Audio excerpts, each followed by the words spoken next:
Hello. Hello. I'm Sarah. I'm Casey. And we are Relatively Dark.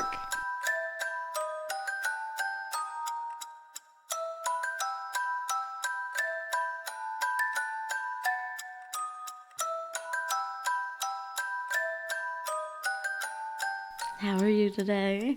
I'm good. How are you? I'm tired. I'm tired too. I'm always tired. I stay tired. Yeah. It's a nice day today. It's like 80-something degrees outside. Yes. Why did I almost say it feels delicious outside? I don't know. Because I'm tired. Well, part of that's just you being you, so. Well, even though it's a nice day outside today, I'm going to bring you down. Okay.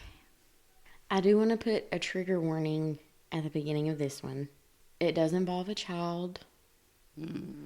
So if you're sensitive to that or you don't want to listen, that's fine. We'll see you later. Just be warned. It's rough and it's about a child. Is it graphic? Not necessarily graphic. It's just really messed up. Okay. And sad. Okay. So we are going to talk about Candace Newmaker. Okay. She was born November 19th in 1989 to Angela Marie Elmore. Everybody called her Angie. And Angela was only 18 whenever she had Candace. Okay.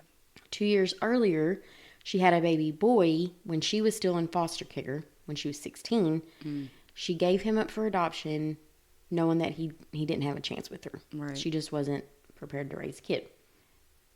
Mary, which is Angie's mother, she was abandoned by her mother Okay. before she was even old enough to be in school. So when she was a toddler, her mom abandoned her. And one of her earliest memories was when she was caught eating from the neighbor's trash. Whoa. Yeah, so it's really sad. Man. And she was a toddler. It's a cycle there. Yeah. She spent the rest of her childhood in foster homes, 17 altogether.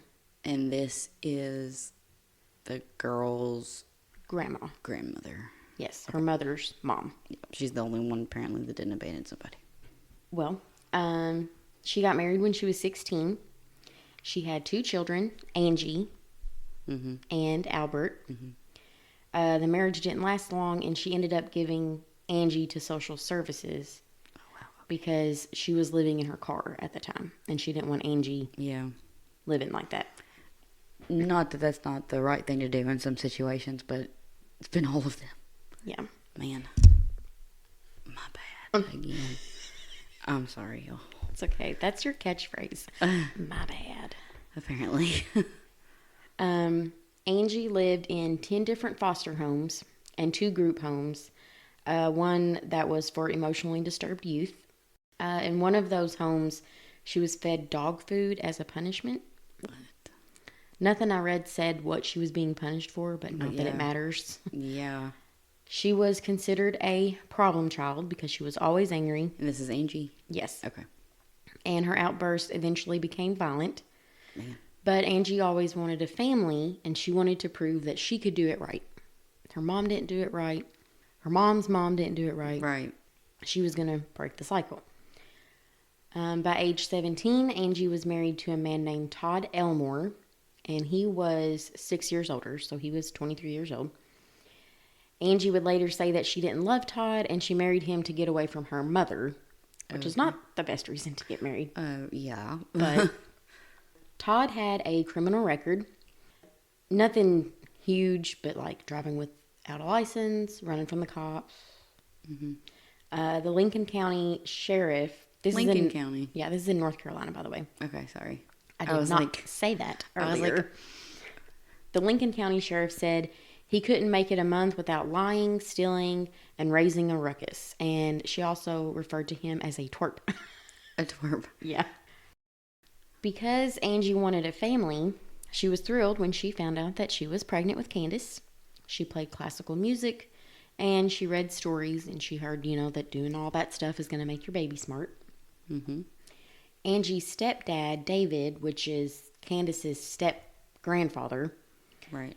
He chose Candace's middle name, which is Tiara, because he thought of her as a precious jewel. Aww. I thought that was sweet. And she called him Pawpaw. Aww. And he said Candace was someone who didn't have to love you, and they loved you anyway. No. He read her stories. Goldilocks and the Three Bears was her favorite. Angie and Todd had 2 more children together. Chelsea was born in 1991, and Michael was born in 1992. Both Angie and Todd, they had trouble keeping a job. They moved around a lot, just like Mary did whenever she was little. They struggled with money. They struggled with money, and they often lived in trailer parks, rundown apartments, bad environments, which meant the kids were subjected to those bad environments. Not that there's anything wrong with trailers or apartments, but just the ones they were living in, they weren't well kept. Right. David, Pawpaw, he said their environment was not stable. There have been times when there was some level of neglectfulness. They were in situations they shouldn't have been. But he also said all of these children, to my knowledge, were always fed, always clothed, always housed. And Mary, who's married to David, Angie's mom, said they were always loved. Police apparently responded to a lot of domestic disturbances, disturbance calls at the Elmore house. The first time the police responded was apparently for child abuse. Someone noticed that Chelsea, which is Candace's little sister, had scrapes across her back. But Angie said that the trailer they were living in at the time had a broken latch on the back door and that she had fell through the door, so it was an accident. Okay. There was also one instance when Todd was charged with assaulting Angie. Okay. But the case was dropped. Candace celebrated her 3rd birthday in a battered women's shelter. They said that even at a young age, Candace had a strong personality. They said she was rebellious but tender-hearted, and she couldn't stand to see anyone cry, but sometimes she had a temper.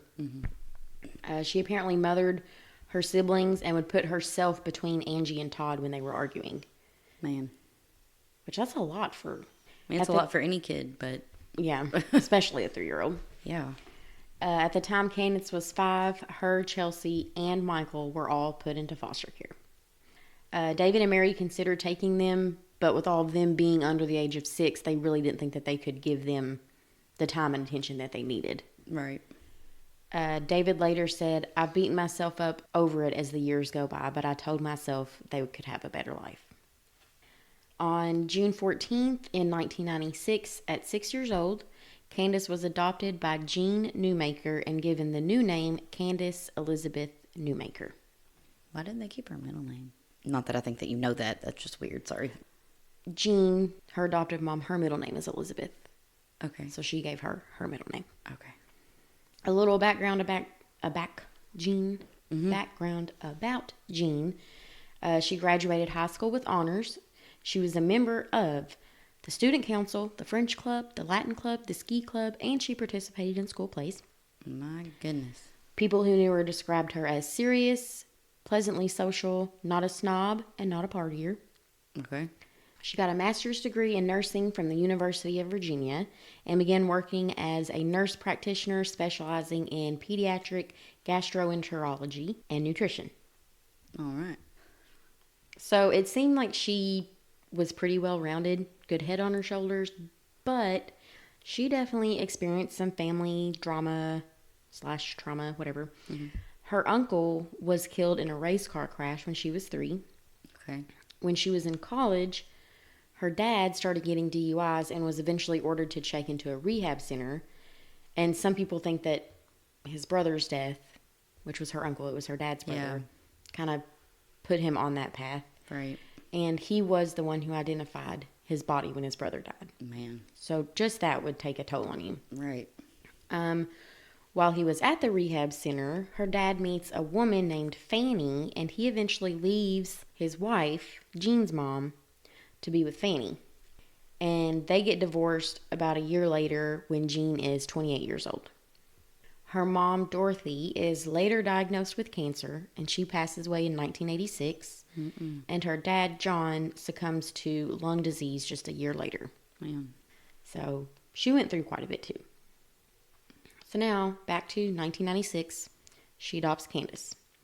She brings her home. She lives in a really nice 5-bedroom home on a corner lot with a fenced-in yard, nice neighborhood, and she takes 2 months off of work to be with Candace. Wow. And by all accounts, she was super mom. Yeah. She enrolled Candace in one of the top public schools in the county, Easley Elementary School, and the teachers described her as a quirky, bright little girl who is easy to love. Mm. But on the first day of school, Ray Albin, he was her teacher, her first grade teacher.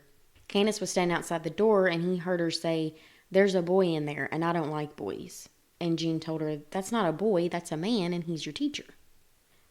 I didn't really see anything else about that, but that quote kind of stuck out to me. Like, it was just weird. Yeah. Like, I'm hoping there's no meaning behind that. She was just like, "That's a boy, I don't like boys." Yeah. You know what I mean? But Ray Albin said about Candace, she wasn't a behavior problem at all.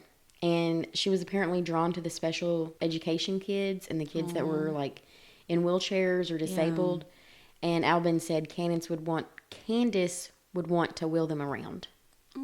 So she seemed like she's a really sweet kid. Yeah. She had a love of horses. She would draw them. She'd read about them. And Jeane enrolled her in equestrian classes when she was in 2nd grade. She also did gymnastics, swimming, and ballet. And they went on different vacations. Wow. She ended up having, a tight group of friends. They would go skating. They'd have slumber parties. So it seems like she's getting this life that they wanted for her. One time when she was student of the week, she made a poster about her life, and there was a spot where the student would write about their family, and Candace wrote about Chelsea and Michael, her little brother and little sister. Jeane and Candace went to the local Catholic church. Candace was baptized, also a member of the Faith Formations, a group of kids who take catechism classes every Sunday. Okay. Basically, it's like Bible study sessions every Sunday, something like that. Their neighbors, talked about how well-mannered and responsible Candace was. She'd ride her little pink bike, around town. She'd walk the dogs. And she sent a get-well-soon card to an elderly neighbor after they had fell and been hospitalized. She tutored a little girl named Victoria in reading and math. And one day she tells Victoria, "You're lucky you're with family. Your mama loves you." And Victoria didn't get what she was saying. And Candace tells her, "That means Jeane is my mom now because she wanted me. I came from my new mama's heart. Sometimes mamas don't want their children." Man. And all of this came from a neighbor who allegedly overheard that conversation. Yeah. So despite this new life and all of the stuff that she has and the friends, that trauma is still there. Right. Which it would be. Yeah. At this point, Candace is 10 years old. So she's been with Jeane for 4 to 5-ish years. Okay. Jeane confides in her friends, and she tells them that she's having a hard time with Candace and that she's troubled. Okay. So she takes Candace to see a pediatrician who's studying children with attention deficit disorder. Okay. I guess she thought Candace was suffering from attention deficit disorder. Apparently. The pediatrician, I'm going to call them Dr. Ave, because their last name, I tried to look up a pronunciation of it, but I can't say it. There's just no way. Okay. But this doctor said, "This kid has been through a lot. I don't think she was a normal, happy kid. She could smile and be real cute, then could be mean. It was like having a normal 18-year-old adolescent in your house." She said she was stingy with affection. There was a frostiness about her, but she thought that this was a defense mechanism, because she had been through so much. Right. Jeane took Candace to other traditional therapists, experts in depression and PTSD, 2 other doctors at Duke. So she's looking for an answer. Yeah. In my opinion, she's looking for a diagnosis of something. Yeah, so she can, I guess, figure out. She's something wrong with her. She can figure out how to help her, I guess. Yeah. So throughout all of this, Candace is prescribed an antidepressant, an antipsychotic, and an amphetamine. Amphetamine. You said amphetamine or... Amphetamine. Or amphetamine something. Amphetamine. That's how you say it, right? Yeah. Amphetamine? Okay. Apparently, none of these help. Okay. So then, Jeane hears about attachment disorder. And according to an article I read on medicalnewstoday.com, Okay. attachment disorder is a type of mood or behavioral disorder that affects a person's ability to form and maintain relationships. These disorders typically develop in childhood. They can result when a child is unable to have a consistent emotional connection with a parent or primary caregiver. Wow. So Jeane finds a website for a group called ATTACH, which stands for the Association for the Treatment and Training of the Attachment of Children. Okay. And she goes to a national conference in Alexandria, Virginia in 1999 for this ATTACH group. Okay. Here is where she met a therapist named Bill Goebel. He had her fill out a form outlining Candace's behavior, and Bill Goebel later said that Jeane had already decided that Candace had attachment disorder. And even though he never met with Candace, he determined her case was fairly severe. Okay. Just by what she wrote on a piece of paper, I guess, and talking to her. So he recommends that she goes to see Connell Watkins in Evergreen, Colorado. Watkins was an unlicensed psychotherapist. Okay. I'm not really liking this. Yeah. It just seems like something's up. Something's weird. It just doesn't feel right. No. Well, you're not wrong. So this... Oh, sorry. No, go ahead. And the fact that, I don't remember, David was her grandfather? Her step-grandfather, yeah. Step-grandfather made the comment. If he would have known, he would have kept her pretty much. I'm a little scared. Okay, keep going. Sorry. We'll get there. That's my speculation so far. So Connell Watkins worked with Dr. Foster Cline, and he theorized that attachment disorder can be traced back to infancy. When you're an infant, everything's a crisis. You're needing food, needing your diaper changed, when you're in pain. And if your parents didn't tend to those needs, the part of your brain that tells you to trust people never fully develops. That was his theory. Okay. And they believe that, these things lead to the children becoming cunning and dangerous. And in some cases, they constantly lie. They have no conscience. And Dr. Cline believed that holding therapy was a good course of treatment. Okay. Holding therapy is when the child lays on their parent's lap or the therapist's lap or whoever, and their arms and their legs are restrained. They're held down. And when they try to struggle or fight it, the parent or whoever's lap they're in, they tighten their grip. And basically the goal is to show the child that they can be controlled but still feel safe and know that they're safe. Okay. But they're being controlled. It's mixed feelings about that. Well, on January 20th in 2000, Jeane signed a contract. Okay. She'd pay $7,000 for a 2-week rebirthing therapy. And this contract was between her and Connell Watkins, The unlicensed therapist. Jeane said that Candace's behavior at home was assaultive, but she never gave any specifics. So was she really acting like I got that? up one day and she did this, and she said this to me, and she threw this, you know what I mean? Like, there was no... Yeah. She didn't say anything specific. Candace's therapy began on April 10th. Jeane stopped giving her ADD medication and the antidepressant, but they also doubled her dosage of Risperdal, Okay. which is a calming medication. And Jeane said it was to suppress her assaultive behavior. But again, no specifics. Watkins' office manager, Britta St. Clair, is who gave Candace her medication. Odd side note, St. Clair's fiance was a man named Jack McDaniel, and Candace was told to call him Daddy Jack. Okay. Weird. Yeah. She was told to call him that? Yes. So you go to see this doctor, and this doctor has an assistant. And the assistant's husband, you're supposed to call Daddy? Yeah. Office manager, assistant, whatever. That person's fiance.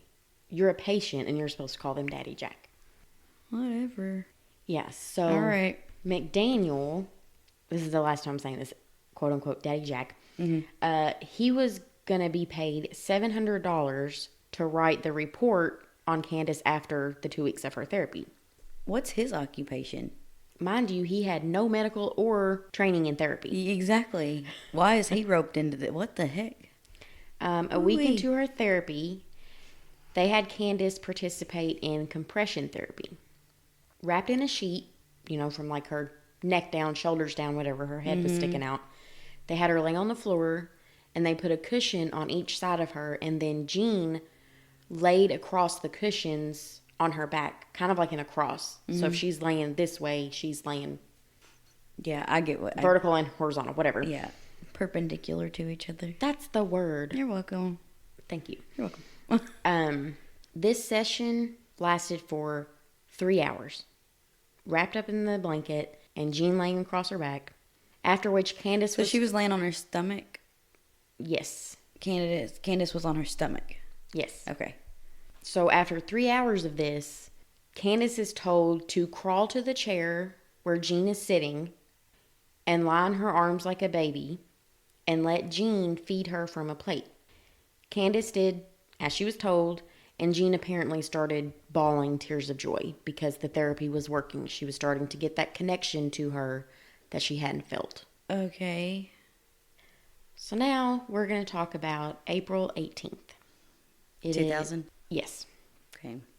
It is 9:35 in the morning, and Candace is at Dr. Watkins' house. Mm-hmm.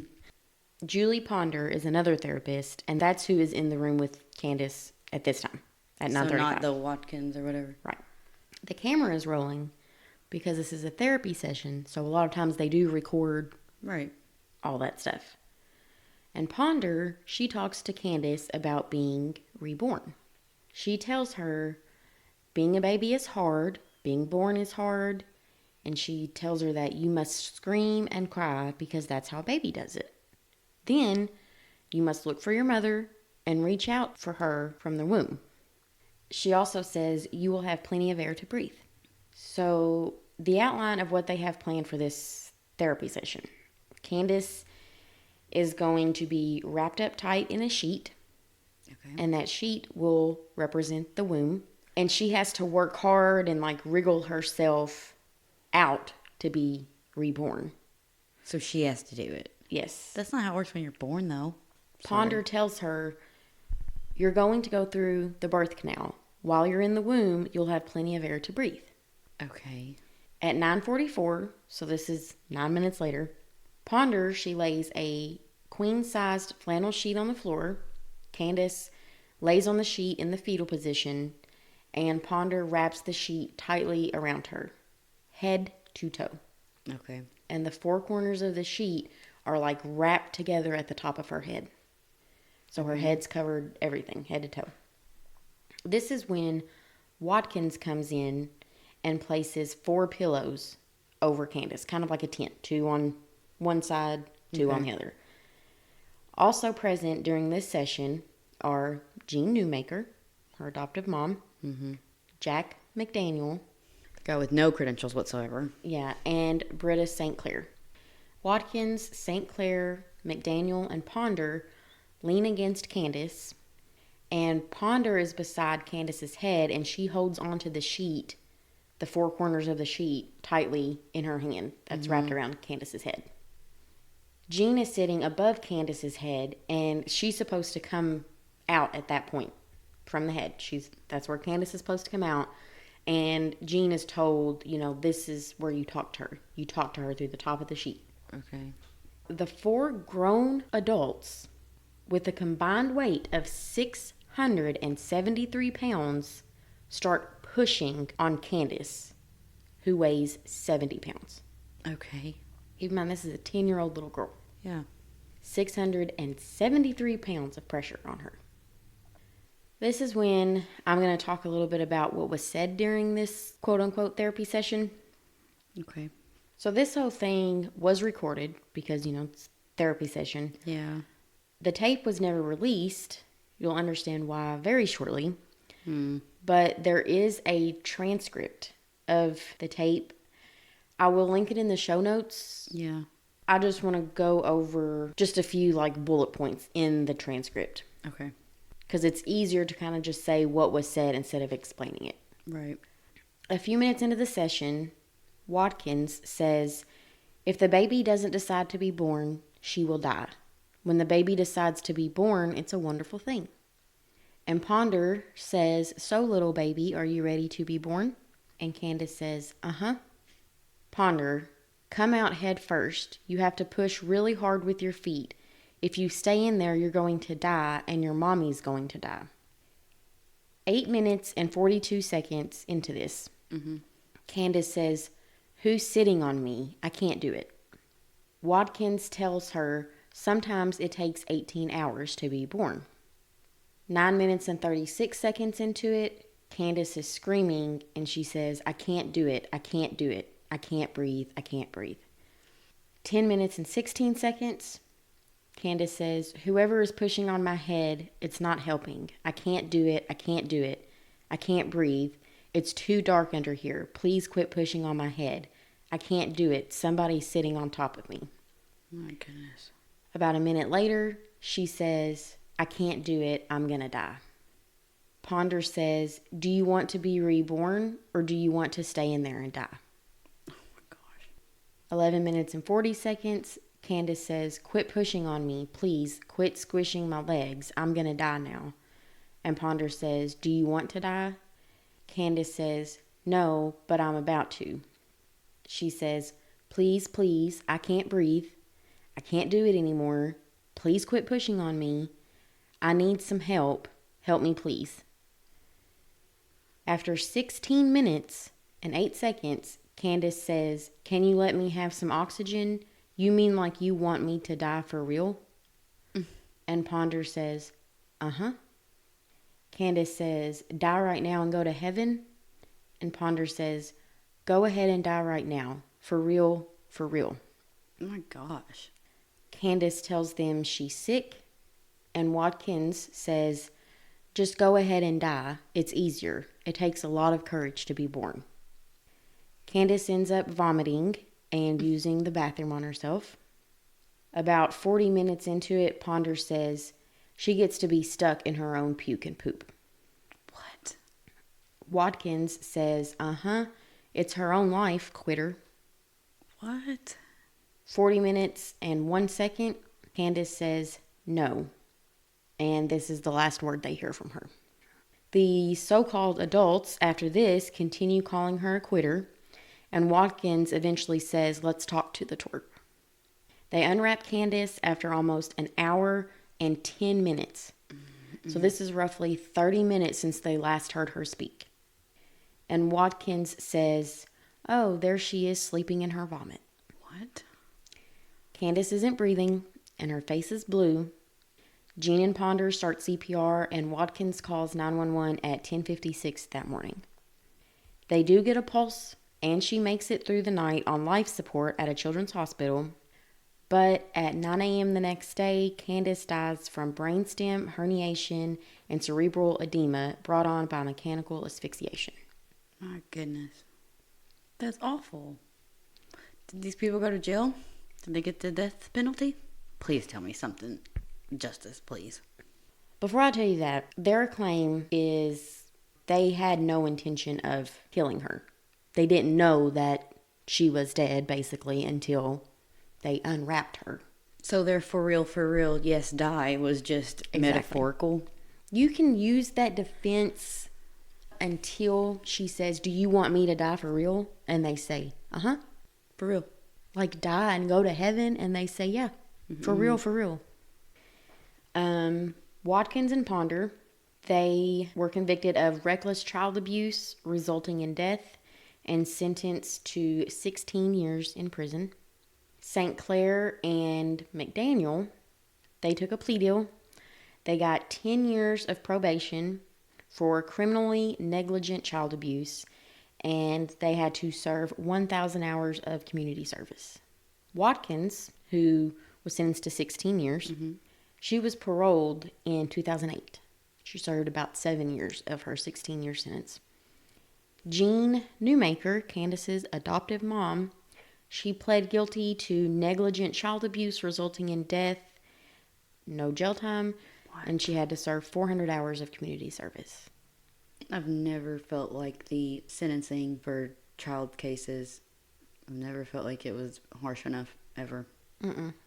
And basically, the 16 years that they did get, Watkins and Ponder, that was the minimum. It was 16 to 45 or 48 years, and they gave them the minimum because they didn't think that their intention was to kill her. And Jeane, she wasn't the one actually participating in the pressure that caused her to die of asphyxiation. Yeah.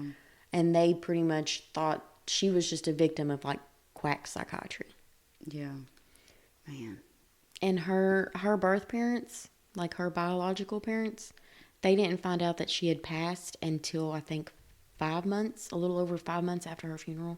My goodness. Yeah. The mom's out. Watkins is out. The other two. Do you have any information on what they're doing now?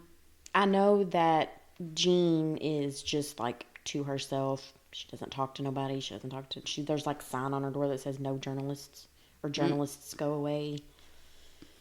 Like, I know you don't need to judge a parent on how they choose to try and help their child because you don't know the situation and stuff. But I'm sorry, you sought out a diagnosis and you finally got one that you thought fit, and you take them to somebody who's not even licensed to be doing what they're doing to your child. Yeah. Yeah. Anyways, that's my soapbox. If there was even a diagnosis that needed to be made anyway. Exactly. And from all the neighbors... At school. The teachers, the students, the pastor at the church that taught her catechism classes. I hope I'm saying that right. But none of them could think of any instance where Candace showed any of that assaultive behavior. I know that there's some kind of disease where, like, you make people you care about sick to take care of them. Munchausen's by proxy. Oh, yeah. I don't think it's the same thing because I don't think she did anything to make her that way. I think she just lied about her behavior. I don't know. But I don't know if that... I mean, you never know. I mean, she could have been different at home and had all this stuff going on, and then Jeane really was genuinely trying to help her. Either way, it's not the right way to go about it. Yeah, it's just so sad. It is sad. To end on a little bit of a good note, they're trying to pass a law called Candace's Law, which would prohibit the use of dangerous birth reenactments in Colorado and North Carolina. Man. So yeah, I know I brought you way down. I think it's good to share stories like this, though. I just think it needs to be told. Yeah. That's the kind of stuff I think that people choose not to talk about. And... I mean, it's hard. Yeah. Like, I didn't know if I was going to make it through those because I'm just picturing this little girl. And the way that you said that on the transcript, that's not the way it was said. We know that. She's probably in there screaming and begging. Oh, yeah. I mean, yeah. Throughout the whole transcript, it'll have, in parentheses, screaming, moaning, screaming. It's... Yeah. But I think it's good, too, to cover that every now and then because it's a bit of a reality check, for people. And it also just brings awareness to situations like that you don't even know were ever an issue. I know it's one that I wanted to tell, but I didn't want to tell. Yeah. But rip off the Band-Aid, get that out there.